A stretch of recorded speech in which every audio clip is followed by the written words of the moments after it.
Salut à toutes et à tous, welcome dans ce premier épisode de ce tout nouveau podcast que j'ai intitulé Elise Talks Too Much. Donc ouais, c'est un petit peu narcissique parce que Elise, c'est moi. Elise Tomania sur Instagram si vous me suivez pas déjà. Alors pourquoi ce podcast ? Pourquoi j'avais envie de faire ça ? Pour tous ceux qui me connaissent dans la vraie vie, je suis plutôt bavarde. Donc je me suis dit pourquoi pas parler de ma passion et de m'enregistrer et la partager avec d'autres, parce que c'est vrai que sur Instagram j'ai un petit peu de mal à l'écrit pour exprimer vraiment tout ce que je pense et pour essayer de vous expliquer le mieux possible en fait le milieu de la photo. Enfin j'essaye mais c'est plus facile de l'exprimer avec des mots à l'oral. J'ai tenté en vidéo mais ça me prend beaucoup de temps. C'est pas si simple. Enfin, je fais déjà de la photo, donc ça suffit, on va pas rajouter la vidéo en plus. Ça me fait marrer un peu comme ça, le faire en spontané, mais j'avoue que le faire plus sérieusement, pour l'instant, c'est pas ma priorité. Après, j'avais aussi envie de rencontrer d'autres passionnés de la photo, leur poser des questions, échanger sur l'argentique, le numérique, la création, l'inspiration... répondre en fait à des questions que vous avez souvent et que j'ai aussi parce que je suis pas une professionnelle, hein. C'est ma passion, j'en ferai un jour peut-être mon métier, mais je suis encore novice, donc j'ai aussi envie de rencontrer des gens qui font de la photo depuis plus longtemps et qui peuvent m'aider aussi à m'avancer sur ce sujet. Et j'avais envie aussi de parler des femmes photographes, d'aller à la rencontre de ces femmes qui font de la photo, parce que c'est un milieu qui est quand même très masculin et ça pourrait être cool d'avoir un peu des avis différents du coup et de parler de ces expériences-là. Donc il y a beaucoup de sujets à aborder, j'espère que j'y arriverai, on verra. Mais j'avais envie de me lancer ce challenge aussi en faisant un podcast. Et puis comme je le disais, répondre à vos questions, j'en ai pas souvent, mais j'en ai quand même en fait sur la photo argentique. Donc si je peux aider, pourquoi pas le faire et le faire en format audio. Donc aujourd'hui, premier épisode un peu spécial parce que j'avais envie de m'introduire un petit peu. J'avoue que sur Instagram, il y a beaucoup de gens qui me suivent mais qui me connaissent pas du tout. Donc j'avais envie de parler un peu de ma vie et de répondre à une question que je trouve assez importante, c'est qu'on pose pas assez sur les réseaux. Du coup, on a une image très polissée, très joyeuse, très heureuse, mais c'est pas tout le temps le cas. Donc je vais commencer par répondre à la question comment ça va vraiment. Alors honnêtement, ça va mieux. Mais je sors doucement d'une période qui était un peu compliquée.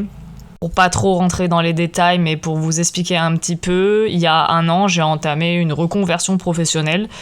Donc avant, j'étais plus dans la communication, le social media management, community management. Et j'ai décidé d'apprendre à coder pour plus me réorienter vers le milieu du web, développement de sites internet et tout ça.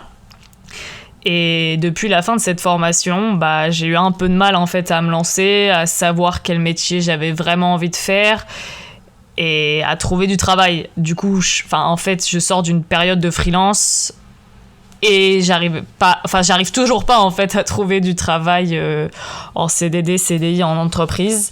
Du coup, ça a entraîné beaucoup d'anxiété en fait, le fait de pas avoir de travail, donc pas d'argent, de devoir dépendre de mes parents, ça m'a créé ce stress, cette anxiété qui m'a causé des problèmes physiques.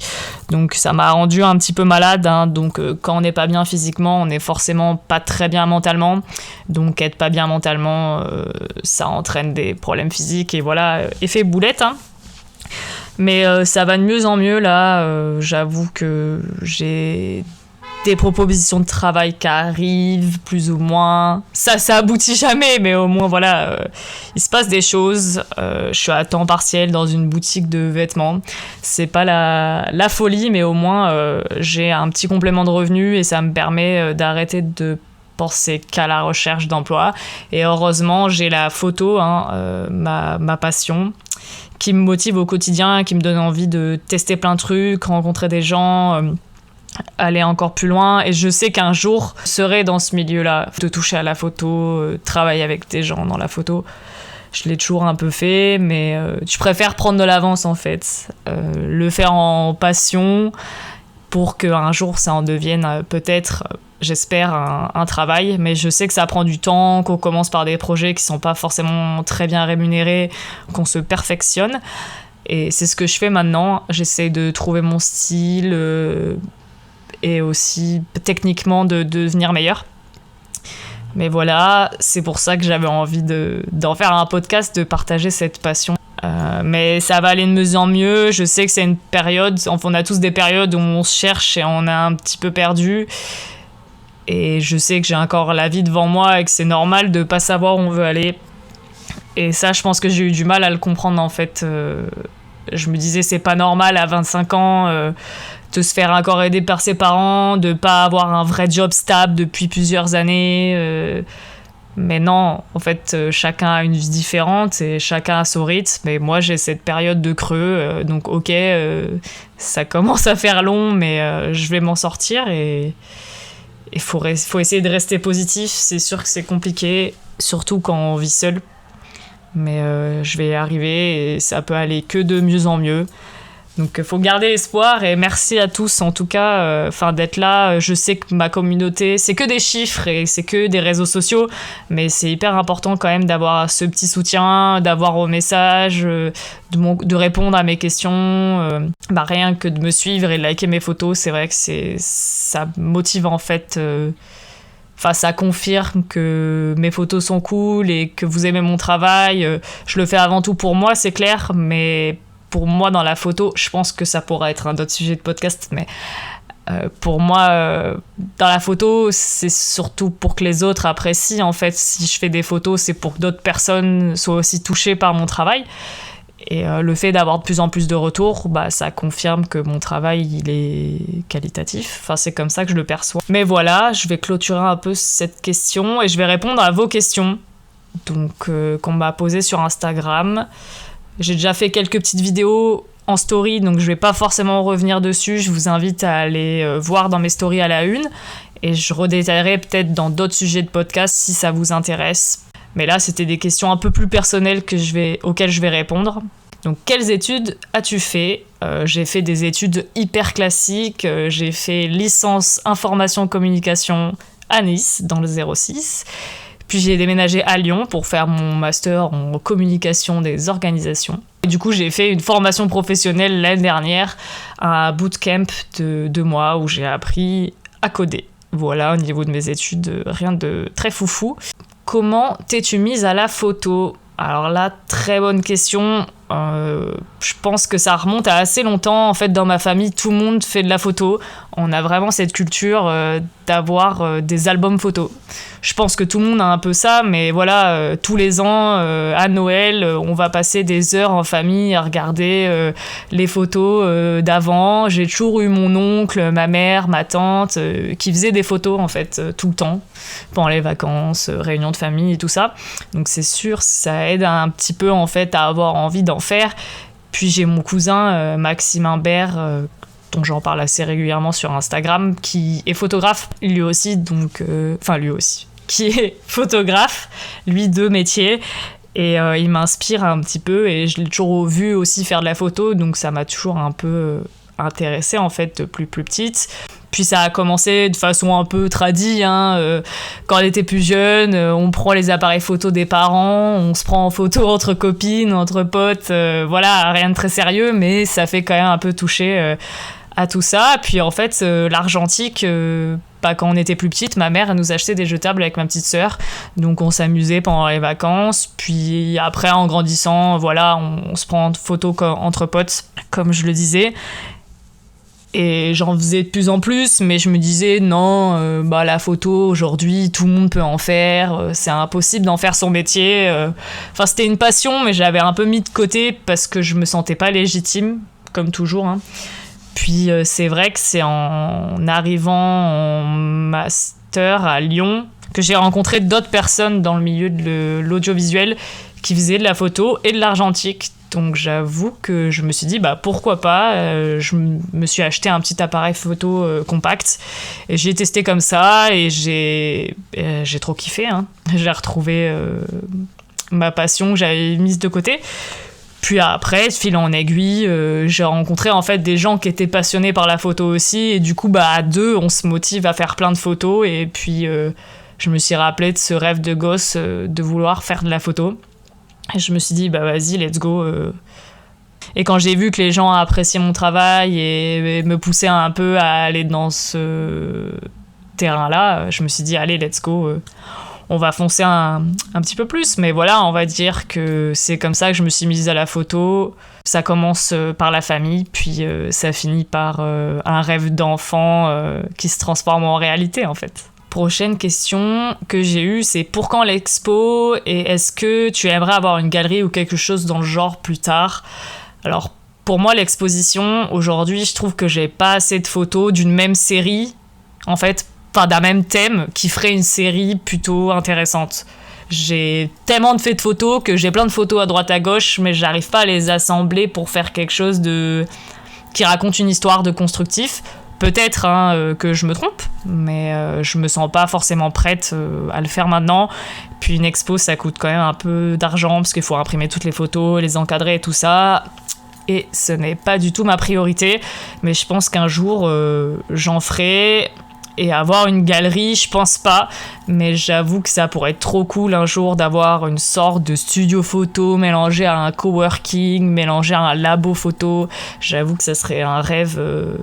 de ouf, ça serait un trop bon projet, mais c'est pas prévu pour tout de suite, mais pourquoi pas, on sait jamais dans 10 ans avoir ce studio un peu hybride où on pourrait aussi faire des expositions pour tous les photographes qui le souhaitent et échanger sur le sujet, créer des communautés autour de la photo, ça pourrait être trop cool. Il y a une autre question, c'était des conseils pour débutants à l'argentique. Alors là, je pense honnêtement en faire un tout autre épisode parce qu'il y a trop de trucs et je pense que je suis pas la meilleure personne pour en parler. Donc j'ai une idée d'invité en tête, mais il faut que je lui demande s'il est d'accord. Et si c'est bon pour lui, on fera un sujet dédié. Mais je dirais, juste comme ça, commencer avec un jetable. Voilà. Prend un petit jetable, on shoot, on développe et on voit ce que ça donne. Je pense que c'est une bonne entrée en matière dans le milieu de l'argentique et regarder des tutos vidéo. Aujourd'hui, YouTube est ton ami, tellement de gens qui font de la photo argentique, on apprend plein de choses sans forcément en faire.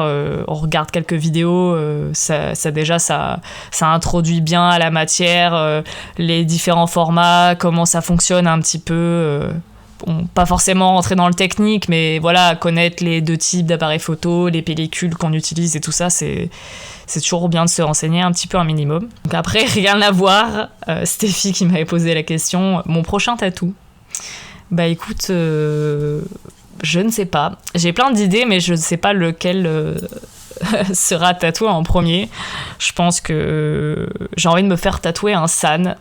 Donc pour ceux qui ont la ref, tant mieux, sinon je le dirai pas, c'est assez perso.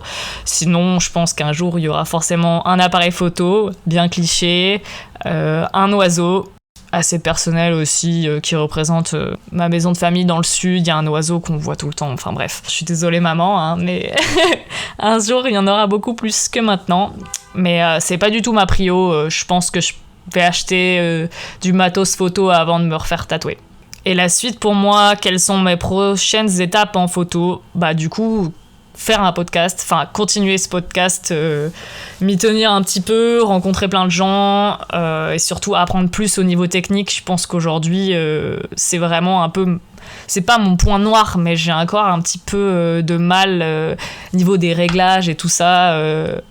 Donc ouais, ça, expérimenter plus de choses, tenter le studio et la lumière artificielle, ça me fait un petit peu peur, mais j'avoue que j'ai envie de tester parce que shooter en extérieur, ça peut être un peu compliqué des fois. Enfin, là, il fait pas beau, il fait froid, il pleut.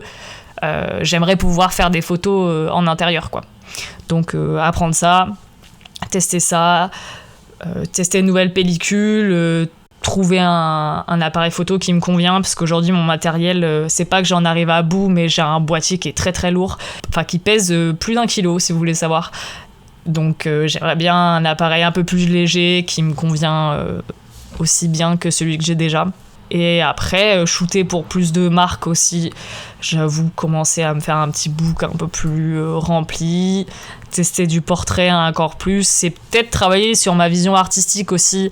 Je pense que ça en fera un autre sujet de podcast, mais pour moi, ma photo encore, elle est peut-être un peu trop contenue, orientée. Enfin, ce que je fais pour les marques, c'est à destination d'être sur les réseaux.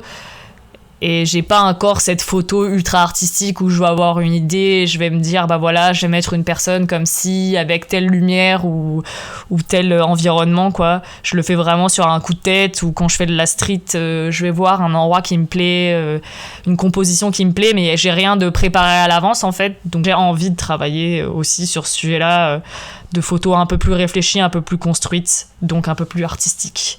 Mais voilà, on va essayer. Après, aujourd'hui, comme je disais, au niveau du budget, l'argentique, ça coûte cher.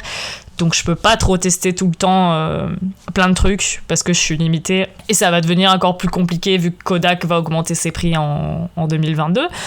Mais quand j'aurai un travail, j'espère assez bientôt, je pourrais shooter un peu plus pour expérimenter des trucs. Mais voilà, j'espère en tout cas que vous allez apprécier ce premier épisode et que vous allez continuer à me suivre. N'hésitez pas à le faire sur Instagram si c'est pas déjà fait, mais je pense que ceux qui écoutent viennent d'Instagram, hein. Mais sinon, n'hésitez pas à y aller. Il y a plein de photos qui arrivent. Je les sors vraiment petit à petit, mais je l'ai pas dit, j'ai encore au moins 2 mois de posts qui arrivent. Parce que j'ai shooté beaucoup. Pour les curieux, c'est déjà tout en ligne sur mon site, mais je les poste après sur Instagram.